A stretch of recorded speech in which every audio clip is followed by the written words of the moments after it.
जय हिंद दोस्तों आप देख रहे हैं double A Lucent study channel और आज के इस वीडियो में हम लोग बायोलॉजी का चैप्टर नंबर 10 को देखेंगे। उसको देखने से पहले एक मोटिवेशन देख लेते हैं कि सिक्का दोनों का होता है। सिक्का दोनों का होता है, हेड का भी टेल का भी, पर वक्त सिर्फ उसका होता है जो पलट कर ऊपर आता है। इसी के साथ हम लोग अपने चैप्टर पर चलते हैं। तो हम लोग का चैप्टर है पारिस्थितिकी। क्या है दोस्तों? पारिस्थितिकी। पारिस्थितिकी चैप्टर है, उसमें फर्स्ट नंबर क्वेश्चन क्या कर रहा है उसको देखेंगे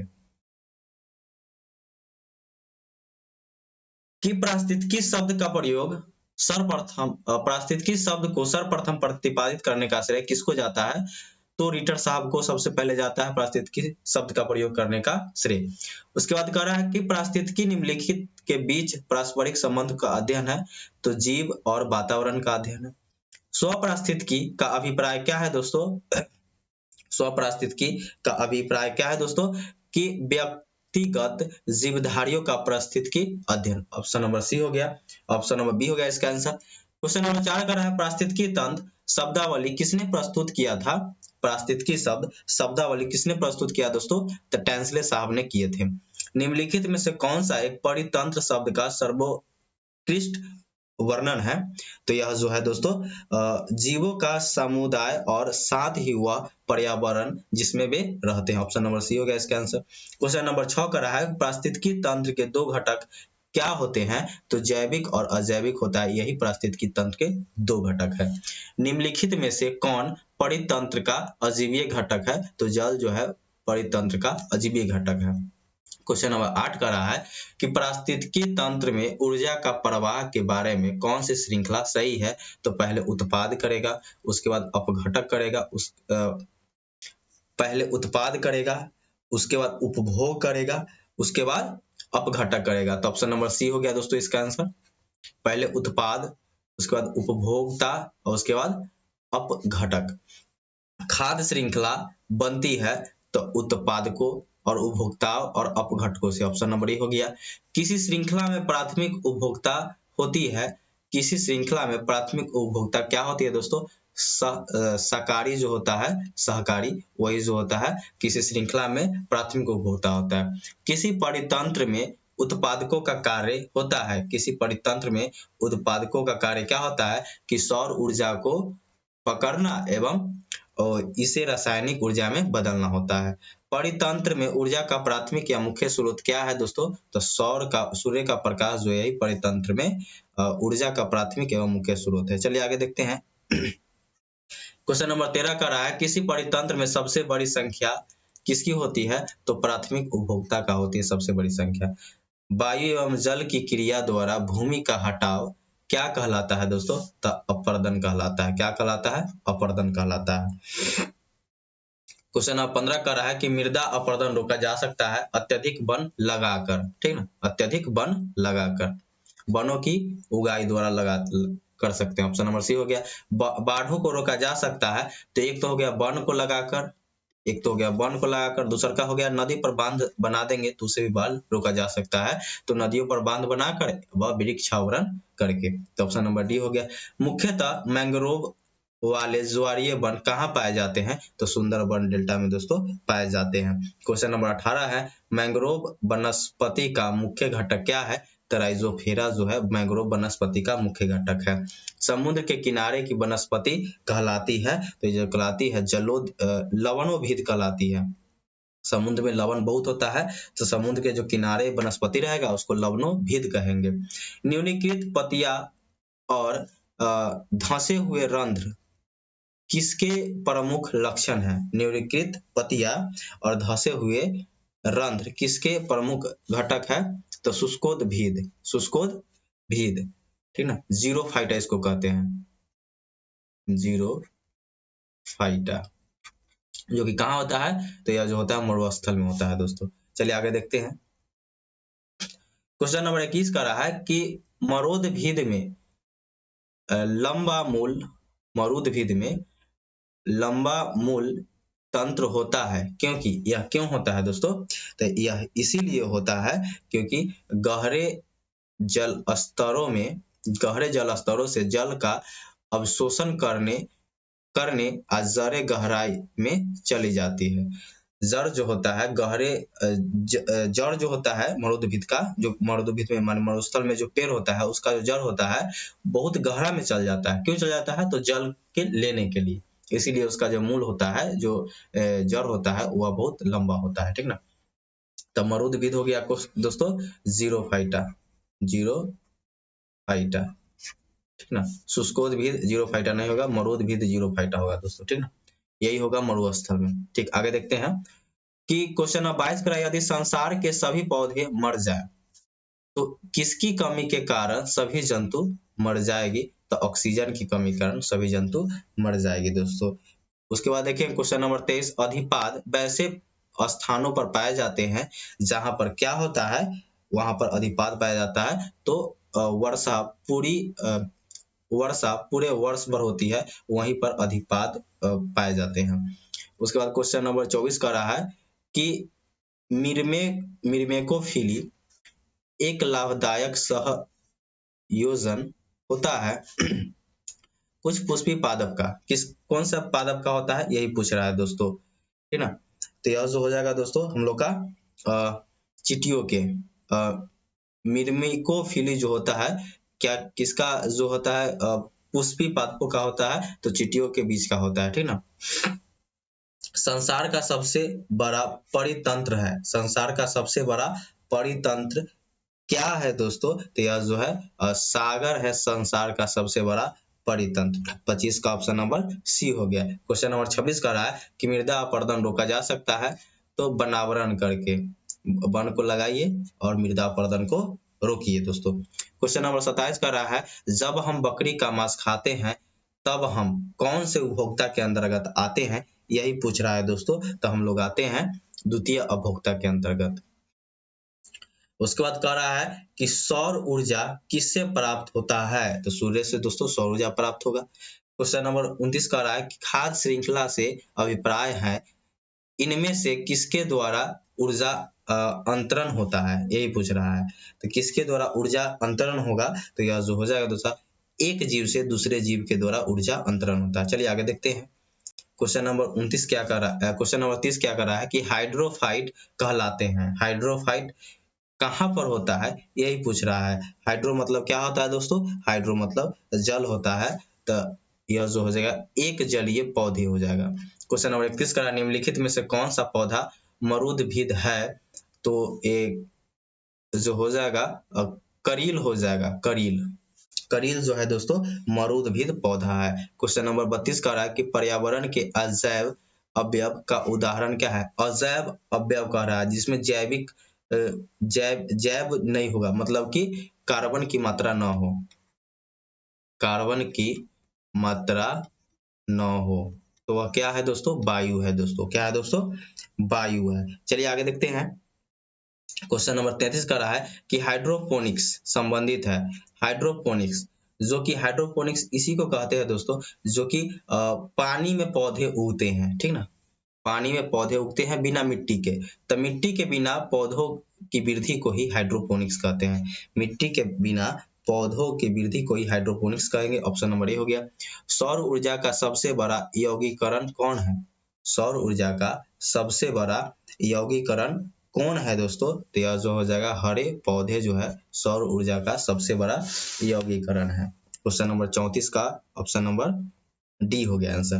क्वेश्चन नंबर 35 का रहा कि पारिस्थितिकी संतुलन बनाए रखने के लिए भारत में वन क्षेत्र कितने अनुपात में होना चाहिए? तो 33.3% के अनुपात में होना चाहिए भारत में। चलिए आगे देखते हैं। क्वेश्चन नंबर 36 क्या कर रहा है कि मैंग्रोव की खेती के लिए निम्न में से कौन सा क्षेत्र प्रसिद्ध है? मैंग्रोव की खेती के लिए कह रहा है ना, तो मैंग्रोव की खेती के लिए जो हो जाएगा दोस्तों दक्षिणी 24 परगना का सजने वाली जंगल। ठीक है, यही हो जाएगा हम लोग का आंसर। एपीफाइट बहुत अधिक विकसित होती ऐसे पौधे होते हैं जो अन्य पौधे पर निर्भर होते हैं। या क्यों निर्भर होते हैं? तो यांत्रिक मदद के लिए, यांत्रिक मदद के लिए। ऑप्शन नंबर बी हो गया। पादपालय फाइटोथॉर्न एक सुविधा है जिसमें क्या होता है, जिससे क्या होता है दोस्तों? पादपालय से क्या होता है दोस्तों? तो नियंत्रित दशाओं में पादपों का उगना संभव हो पाता है, यही होता है पादपालन। निम्नलिखित में से कौन सा कृषि कार्य पर्यावरणीय दृष्टि से उपयुक्त है? कृषि कार्य पर्यावरणीय दृष्टि से उपयुक्त है, तो हम लोग का आंसर हो जाएगा कार्बनिक कृषि जो होता है पर्यावरणिक दृष्टि से बहुत अच्छा है। कार्बनिक कृषि, जैविक खेती जिसको कहते हैं। चलिए आगे देखते हैं। क्वेश्चन नंबर 40, अधिकांश मरुस्थलीय पादप रात्रि के समय ही पुष्पित होते हैं, क्यों? यह क्यों अधिकांश मरुस्थलीय पादप जो होता है रात्रि के समय पुष्पित होता है? तो ये इसीलिए होता है कि मरुस्थलीय कीट रात्रि के समय सक्रिय होता है, क्योंकि दिन के इतना ना गर्मी होता है कि वह सभी के सभी कहीं भी जाकर छुप जाते हैं, ठीक ना, इसलिए रात का सक्रिय होते हैं। क्वेश्चन 41 कर रहा है कि रेगिस्तान में पैदा होने वाले पौधे कहलाते हैं, तो जीरोफाइट कहलाते हैं। जीरोफाइट, इसको हिंदी में कहते हैं मरूदभिद, मरूदभिद, ठीक ना, जीरोफाइट। क्वेश्चन नंबर 42 कर रहा है कि पारिस्थितिकी नीके की संकल्पना को प्रतिपादन किया था? कौन वैज्ञानिक थे जो कि पारिस्थितिकी नीके की संकल्पना का प्रतिपादन किया था दोस्तों? तो ग्रीनेल्स साहब जी ने किए थे। क्वेश्चन नंबर 43 का रहा है, निम्नलिखित में से कौन सा सबसे अधिक स्थिर परितंत्र, इसका मतलब होता है पारिस्थितिकी तंत्र है, सबसे स्थिर की बात कर रहा है नहीं, तो यह जो है सबसे स्थिर है महासागर। उसके बाद कह रहा है क्वेश्चन नंबर 44, निम्नलिखित में से कौन से 3 आर पर्यावरण के अनुकूल माने जाते हैं? माने कि कौन सा है जो पर्यावरण के अनुकूल माने जाते हैं, यही पूछ रहा है हम लोगों से। तो यह जो है काम करना, पुनः प्रयोग करना, पुनः चक्रित करना, पुनः चक्रित करना, ये पूछा हुआ है एसएससी 2017 में। चलिए आगे देखते हैं। क्वेश्चन नंबर 45 का रहा है कि सामाजिक वानिकी है, सामाजिक वानिकी क्या है दोस्तों, इसी के बारे में पूछ रहा है। तो यह जो है सहकारी स्वामित्व वाली भूमि पर उपयोगी पौधों को उगाना और उनकी व्यवस्था करना। जो सरकारी भूमि है उसी पर पौधा उधा लगाना ही सामाजिक वानिकी कहलाता है। पृथ्वी शिखर सम्मेलन हुआ था, तो कहाँ हुआ था सबसे पहले, यही पूछ रहा है दोस्तों कि पृथ्वी शिखर सम्मेलन सबसे पहले कहाँ हुआ था? तो यह था रियो डी जेनेरियो में हुआ था सबसे पहले पृथ्वी शिखर सम्मेलन। क्वेश्चन नंबर 47 का रहा है कि राष्ट्रीय वनस्पतिक उद्यान कहाँ पर स्थित है? तो बंगलुरु में स्थित है राष्ट्रीय वनस्पतिक उद्यान दोस्तों। चलिए आगे देखते हैं। राष्ट्रीय वनस्पतिक उद्यान के बारे में कह रहा है, तो यह जो है दोस्तों बंगलुरु में नहीं है, लखनऊ में है। कहाँ पर है दोस्तों? लखनऊ में है राष्ट्रीय वनस्पतिक उद्यान। भारत में वन अनुसंधान संस्था कहाँ पर स्थित है? वन अनुसंधान संस्था के बारे में कह रहा है, तो यह जो है देहरादून में स्थित है दोस्तों। पृथ्वी का विशालतम पारिस्थितिकी तंत्र है, पृथ्वी का विशालतम पारिस्थितिकी तंत्र क्या है दोस्तों? तो जल मंडल, जल बहुत ज्यादा है पृथ्वी पर, ठीक ना। निम्नलिखित में से कौन कृत्रिम पारिस्थितिकी तंत्र है? कृत्रिम के बारे में कह रहा है, ठीक ना, मानव निर्मित, ठीक ना, प्राकृतिक नहीं, कृत्रिम कह रहा है। तो यह जो हो जाएगा धान का खेत जो है कृत्रिम है पारिस्थितिकी तंत्र। उसके बाद कह रहा है कि रेड डाटा बुक में किसका विवरण किया जाता है? तो रेड डाटा बुक जो आता है उसमें किसका विवरण किया जाता है? तो संकटपन पादप और जीव जंतु का, इसी में क्या आता है रेड डाटा बुक में। रेड डाटा बुक उन जातियों के बारे में जानकारी देता है जो क्या है? तो संकटपन है, जो विलुप्त होने वाला है, ठीक ना। तो ऑप्शन नंबर 52 का बी हो जाएगा, जो संकटपन है। निम्नलिखित में से कौन सा जैव विविधता के लिए खतरा है? जैव विविधता के लिए कौन है इसमें जो खतरा है दोस्तों? तो प्राकृतिक आवासों और वनस्पति की विनाश तथा झूम की खेती, यही जो है जैव विविधता के लिए खतरा है। क्वेश्चन नंबर 54 कह रहा है कि भारत में पारिस्थितिकी असंतुलन का कौन सा एक प्रमुख कारण है? जो पारिस्थितिकी असंतुलन है उसका कौन सा एक प्रमुख कारण है भारत में? तो वनोन्मूलन, वनोन्मूलन मतलब वन को कटाई करता है, उसी को कहते हैं वनोन्मूलन, यही जो है भारत में पारिस्थितिकी असंतुलन का एक प्रमुख कारण है। क्वेश्चन नंबर 55 कह रहा है कि ताल पारिस्थितिकी तंत्र की स्थिरता निर्भर करती है। ताल पारिस्थितिकी तंत्र की स्थिरता कहाँ पर निर्भर करती है दोस्तों? तो उत्पादकों और उपभोग पर करती है। ताल पारिस्थितिकी तंत्र की स्थिरता निर्भर। चलिए आगे देखते हैं क्वेश्चन नंबर 56 कि प्राकृतिक के संतुलन को तय करने वाली मुख्य कारक क्या है। पारिस्थितिकी के संतुलन को तय करने वाली मुख्य कारक क्या है दोस्तों, तो मानव गतिविधियां जो है यही प्रकृति के संतुलन को तय करने वाली मुख्य कार्य हैं। आगे देखेंगे निम्नलिखित में से कौन वैश्विक विरासत का वन माना जाता है। वैश्विक विरासत का वन कौन जो है माना जाता है, तो पश्चिम बंगाल के सुंदरबन डेल्टा यही जो है माना जाता है। क्वेश्चन नंबर 58 करा है वह वर्णक जो वनस्पति को पराबैंगनी किरणों के दुष्प्रभाव से बचाता है क्या कहलाता है। तो यह जो बचाता है उसको कहते हैं दोस्तों फाइकोसाइनिन। ऑप्शन नंबर सी हो गया। क्वेश्चन नंबर 59 का रहा है कि सर्वाधिक जैव विविधता कहाँ पाई जाती है। सर्वाधिक जैव विविधता दोस्तों कहाँ पर पाया जाता है यही पूछ रहा है। तो उष्णकटिबंधीय वर्षा वन में सर्वाधिक जैव विविधता पाया जाता है दोस्तों। उसके बाद देखेंगे क्वेश्चन नंबर 60 काजीरंगा किस लिए प्रसिद्ध है। तो एक सिंह वाला गेंडा के लिए प्रसिद्ध है। एक सिंह वाला गेंडा के लिए प्रसिद्ध है। तो ऑप्शन नंबर ए हो गया दोस्तों हम लोग का आंसर। उसके बाद आगे देखेंगे क्वेश्चन नंबर 61 का रहा है कि पारिस्थितिकी तंत्र में तत्वों के चक्रण को क्या कहते हैं। जो पारिस्थितिकी तंत्र होता है उसमें तत्वों के जो चक्रण होता है उसको क्या कहते हैं दोस्तों, तो उसको कहते हैं जैव भू रासायनिक चक्र। जैव भू रासायनिक चक्र ऑप्शन नंबर बी हो गया। चिपको आंदोलन मूल रूप से किसके विरुद्ध था। चिपको आंदोलन जो था मूल रूप से किसके विरुद्ध था, तो वन की कटाई के विरुद्ध था, ठीक ना। उसके बाद क्वेश्चन नंबर 63 का रहा है इको मार्क उन भारतीय उत्पादकों को दिया जाता है जो क्या है, इसी के बारे में पूछ रहा है। तो यह जो है पर्यावरण के प्रति मैत्रीपूर्ण हो उसी को दिया जाता है इको मार्क। वातावरण में ग्रीन हाउस गैस के बढ़ते हुए बाहुल्य के कारण निम्नलिखित प्रभावित हुए हैं सिवाय किसके सिवाय जो होता है यह प्रभावित हुए हैं। तो 64 का हो जाएगा ऑक्सीजन के निषेचन के प्रभाव के सिवाय और सब जो होता है वो सब प्रभावित हुए हैं। उसके बाद आगे देखेंगे क्वेश्चन नंबर 65 विश्व का सबसे अधिक तेजी से बढ़ने वाला जल पादप है। जल पादप जो कौन है जो विश्व में सबसे अधिक तेजी से बढ़ता है दोस्तों, तो यह जो हो जाएगा जल हायासिंथ। ऑप्शन नंबर सी हो गया इसका आंसर। निम्नलिखित में से किस कार्य से पारिस्थितिकी संतुलन बिगड़ जाता है। तो किस और कौन सा कार्य करेंगे तो पारिस्थितिकी संतुलन बिगड़ जाएगा। तो लकड़ी की काटेंगे तो पारिस्थितिकी संतुलन बिगड़ जाएगा। क्वेश्चन नंबर 67 कर रहा है कि यदि विश्व के सभी पादप मर जाते हैं तो सभी पशु भी उनकी किसकी कमी कारण मर जाएगा, तो ऑक्सीजन की कमी कारण सभी पशु मर जाएंगे। क्वेश्चन नंबर 68 का रहा है जब पादप विविधता को प्राकृतिक आवास में संरक्षित किया जाता है तो इस संरक्षण को क्या कहते हैं दोस्तों। जो पादप विविधता होता है उसको प्राकृतिक आवास में संरक्षण किया जाता है तो उस विविधता को हम लोग कहेंगे स्वस्थाने। क्वेश्चन नंबर 69 का रहा है अत्यधिक वनोन्मूलन का सबसे अधिक खतरनाक प्रभाव है। क्या खतरनाक सबसे अधिक प्रभाव है वही पूछ रहा है। तो मृदा अपरदन हो जाएगा अगर वन को कटाई करते हैं तो। क्वेश्चन नंबर 70 का रहा है कि चरण आहार श्रृंखला के आधार तल में जीव होते हैं। किस जीव होते हैं, कौन से श्रृंखला होता है वही पूछ रहा है कि चरण आहार श्रृंखला के आधार तल में जीव होते हैं यही पूछ रहा है दोस्तों।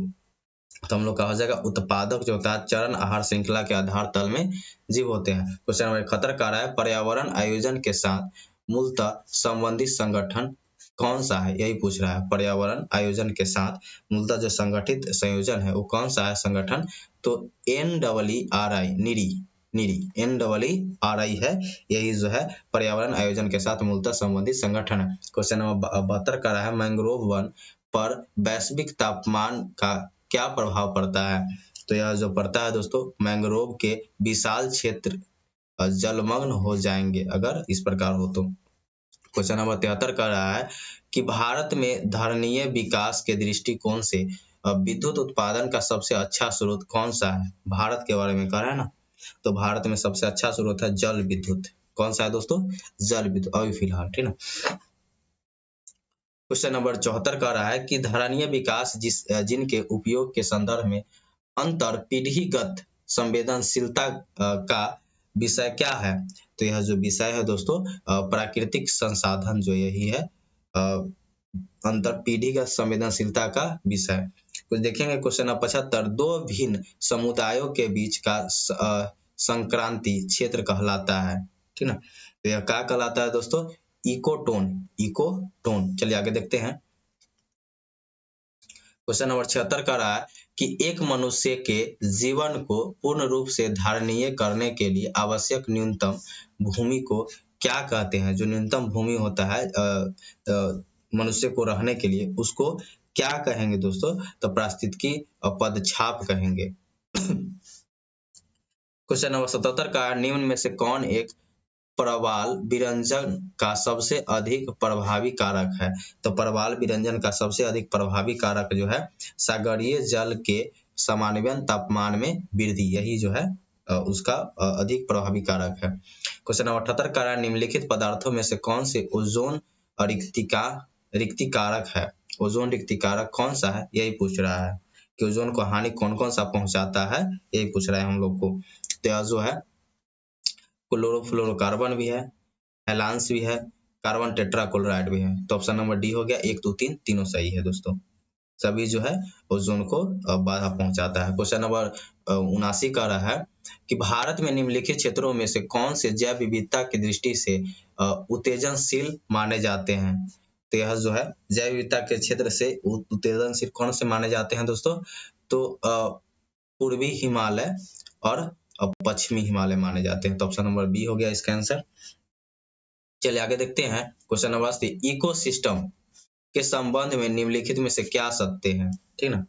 इकोसिस्टम के संबंध में निम्नलिखित में से क्या सत्य है दोस्तों? तो उत्पादक प्राथमिक उपभोग से अधिक है। जो उत्पादक, तो उधर देखे थे उत्पादक जो होता है वो प्राथमिक उपभोग से भी अधिक है दोस्तों, यही पूछ रहा है। आगे देखेंगे क्वेश्चन नंबर 81 निम्नलिखित में से कौन सा वायु प्रदूषण के जैविक सूचक का प्रसिद्ध उदाहरण है? तो लाइकेन। एक और याद रखेंगे कि मॉस भी है इसमें, ठीक ना। लाइकेन और मॉस जो है वायु प्रदूषण के जैविक सूचक के सबसे अच्छा उदाहरण है। क्वेश्चन नंबर 82 का रहा है कि खाद्य श्रृंखला है। खाद्य श्रृंखला क्या है दोस्तों? तो एक जीव से दूसरे जीव का खाद्य और इस प्रकार ऊर्जा का पारण, यही जो होता है खाद्य श्रृंखला होता है। क्वेश्चन नंबर 83 का निम्नलिखित में से कौन सा कथन सही है? तो यह जो हो जाएगा जैव मंडल पारिस्थितिकी तंत्र में ऊर्जा का प्रवाह एक दिशीय होता है, यही जो होता है कथन सही है हम लोग का। क्वेश्चन नंबर 84 का निम्नलिखित में से कौन सी हरित गृह गैस नहीं है? तो हरित गृह गैस जो ग्रीन हाउस गैस, इसको इंग्लिश में बोलेंगे ग्रीन हाउस गैस, ठीक ना। तो हरित गृह गैस जो है कौन नहीं है, यही पूछ रहा है। तो नाइट्रोजन जो हरित गृह गैस नहीं है, तो कौन कौन है? कार्बन डाइऑक्साइड है, मीथेन है, नाइट्रस ऑक्साइड भी है हरित गृह गैस, ठीक ना। और एक बात और रखेंगे कि जल वाष्प भी है, ठीक ना। आगे देखेंगे क्वेश्चन नंबर 85 निम्नलिखित में से कौन पारिस्थितिकी तंत्र के विषय में सही नहीं है? पारिस्थितिकी तंत्र के विषय में सही कौन सा नहीं है, पूछ रहा है कि यह एक बंद तंत्र होता है। नहीं, यह एक बंद तंत्र नहीं होता है पारिस्थितिकी तंत्र। क्या क्या सही है? कि यह जैविक एवं अजैविक एवं जैविक दोनों संगठन है, यह सही है। इसकी अपनी स्वयं की उत्पादकता होती है, यह भी सही है। उसके बाद कह रहा है यह प्राकृतिक संसाधन तंत्र है, यह भी सही है। तो ऑप्शन नंबर सी हो गया दोस्तों हम लोग का गलत, ये हो गया ऑप्शन नंबर सी आंसर। खाद्य श्रृंखला फूड चेन में मानव है, किस प्रकार है? मानव जो है प्राथमिक उपभोक्ता है कि द्वितीय उपभोक्ता है कि प्राथमिक द्वितीय दोनों उपभोक्ता है कि एक निर्माता है, यही पूछ रहा है हम लोग से। तो यह जो है प्राथमिक एवं द्वितीय दोनों उपभोक्ता है। शाकाहारी भी होता है, कुछ मांसाहारी भी होता है। तो प्राथमिक एवं द्वितीय उपभोक्ता दोनों है मानव। उसके बाद देखें क्वेश्चन नंबर 7 निम्न में से कौन आहार श्रृंखला का निर्माण करते हैं? तो आहार श्रृंखला का जो निर्माण करते हैं दोस्तों घास, उसके बाद बकरी हो जाएगा, उसके बाद मानव हो जाएगा। आहार श्रृंखला का निर्माण यही करते हैं। पारिस्थितिकी विज्ञान केंद्र कहाँ स्थित है? तो ये जो है दोस्तों पारिस्थितिकी विज्ञान केंद्र, ये है बंगलुरु, ठीक ना। उसमें हम गलती बता दिए थे। तो पारिस्थितिकी विज्ञान केंद्र कहाँ है? तो बंगलुरु में है। चलिए आगे देखते हैं क्वेश्चन नंबर 89 विश्व पर्यावरण दिवस किस दिन मनाया जाता है? तो विश्व पर्यावरण दिवस दोस्तों मनाया जाता है हम लोग को 5 जून को। उसके बाद देखेंगे प्रथम विश्व पर्यावरण दिवस किस वर्ष मनाया गया था? तो 1974 ईस्वी में प्रथम पर्यावरण दिवस मनाया गया था। क्वेश्चन नंबर 91 कह रहा है निम्नलिखित में से कौन सा जीव समूह आहार श्रृंखला बनाता है? ठीक ना, तो आहार श्रृंखला बनाता है तो घास, बकरी और मानव। घास, बकरी और मानव, यही हो जाएगा हम लोग का 91 का बी आंसर। क्वेश्चन नंबर 92 कह रहा है कि किसी भी पारिस्थितिकीय तंत्र में ऊर्जा का पिरामिड होता है। ऊर्जा का क्या पिरामिड होता है, यही पूछ रहा है दोस्तों। तो हमेशा सीधा होता है ऊर्जा का पिरामिड। क्वेश्चन नंबर 93 कह रहा है पारिस्थितिकीय तंत्र का प्रेरक बल होता है। पारिस्थितिकीय तंत्र का प्रेरक बल क्या होता है दोस्तों? तो सौर ऊर्जा होता है। सौर ऊर्जा होता है। चलिए आगे देखते हैं कि पारिस्थितिकी संक्रमण अवधारणा का सर्वप्रथम प्रयोग किसने किया? यही पूछ रहा है। पारिस्थितिकी संक्रमण अवधारणा का सर्वप्रथम प्रयोग जो किए थे बेनेट साहब जी ने किए थे। ठीक है ना। क्वेश्चन नंबर 95 का रहा है कि एक पारिस्थितिकी तंत्र के विभिन्न घटकों से होकर पोषक तत्वों का गुजरना क्या कहलाता है? तो यह जो कहलाता है दोस्तों जैव भू रसायन चक्र कहलाता है। क्वेश्चन नंबर 96 का रहा है निम्नलिखित में से कौन वैश्विक ताप वृद्धि का प्रभाव है? वैश्विक ताप वृद्धि का प्रभाव इसमें से क्या है दोस्तों? तो देखते हैं समुद्र जल तल का बढ़ना, यही सही है। हिमनद का पिघलना, यह भी सही है। बीमारियों का फैलना, यह भी सही है, अभी कोरोना आया हुआ है। उसके बाद देखेंगे ऑप्शन नंबर 4 कि प्रवाल भित्ति का विरंजन, यह भी सही है। तो इसमें हमको सब सही हो गया कि यही जो है वैश्विक ताप वृद्धि का प्रभाव डालता है, यही सब कि समुद्र जल का बढ़ना, हिम नदी का पिघलना, बीमारियों का फैलना और प्रवाल भित्ति का विरंजन, ये सब है। चलिए आगे देखते हैं। तो आज जो हमारा चैप्टर था 10 ऑब्जेक्टिव लुसेंट का बायोलॉजी में चैप्टर 10 था वह आज समाप्त होता है दोस्तों। उसके बाद कल देखेंगे चैप्टर नंबर 11। और जाने से पहले दोस्तों आप प्लीज लाइक कर दीजिए, कमेंट कर दीजिए और कुछ नहीं करना है, बस शेयर कर देना अपने दोस्तों को कि अपने परिवार को बढ़ाया जा सके। जितना जितना हो सके बढ़ाएंगे उतना हम लोग को फायदा है। सब आदमी साथ में मिलकर पढ़ेंगे दोस्तों। उसके बाद सब्सक्राइब तो करना ही है दोस्तों। और लास्ट में ज़्यादा कुछ नहीं कहेंगे, बस इतना ही कहेंगे, थैंक्स फॉर वॉचिंग। तो चलिए अपना ध्यान रखिए, मिलते हैं अगले वीडियो में।